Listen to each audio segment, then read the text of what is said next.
এই ভিডিওতে আরও একটি লক ফেসবুক অ্যাকাউন্ট আপনাদের আনলক করে দেখিয়ে দিব। এই জন্য আপনারা লক ফেসবুক অ্যাকাউন্ট গেস্টের চাপ দিবেন। এরপর আপনাদের নেক্সটে চাপ দিয়ে কনফার্ম আইডিটা আসবে। এই জায়গা থেকে আপনারা আপনাদের যে একটা নাম্বার বা ইমেল দিয়ে আপনারা সেই নাম্বারে কোড নিয়ে আপনারা একটা আইডি কার্ড সাবমিট দিয়ে দিবেন। তো আমি অলরেডি একটা আইডি কার্ড সাবমিট দিয়ে দিয়েছি। তো আপনারা এগুলো পারবেন। তো আমি অনেক ভিডিওতে আলোচনা করেছি। তো আমি এটা শর্ট ভিডিও করব। তো এই জন্য আমি অলরেডি সাবমিট দিয়েছি। তো সাবমিটের রিভিউ আমার চলে আসছে। তো এই দেখতে পাচ্ছেন রিভিউটা চলে আসছে। তো এই রিভিউ আসার পরে এই জায়গায় আনলক এই জায়গায় চাপ দিবেন।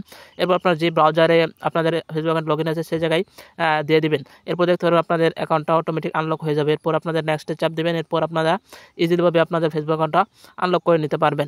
তো এই জায়গায় আপনাদের নাম্বার জিমেল থাকলে আপনারা কাটতে পারবেন। তো আপনার নাম্বার জিমেল না থাকলে একটা থাকলে কিন্তু কাটতে পারবেন না। তো আপনারা এখান থেকে নাম্বার জিমেল কেটে নেবেন। এরপর আপনাদের এই জায়গায় একটা পাসওয়ার্ড সেট করতে পারবেন। তো আমি একটা নিউ পাসওয়ার্ড দিয়ে নিব। তো আপনারা আপনাদের ফেসবুক অ্যাকাউন্টে একটা নিউ পাসওয়ার্ড দিয়ে নেক্সটে চাপ দিয়ে দিবেন। এরপর আপনার ফেসবুক অ্যাকাউন্ট দেখতে পারবেন আনলক হয়ে যাবে। তো আশা করি এই ভিডিওর মাধ্যমে আপনার লক হওয়া ফেসবুক অ্যাকাউন্ট ইজিলিভাবে আনলক করতে পারবেন। আর যারা ফেসবুক অ্যাকাউন্ট আনলক করতে পারেন না তারা চাইলে আমার সাথে যোগাযোগ করতে পারবেন। আমার কাছ থেকে খুব ইজিলিভাবে খুব সহজেই আপনাদের ফেসবুক অ্যাকাউন্টগুলো আনলক করে নিতে পারবেন।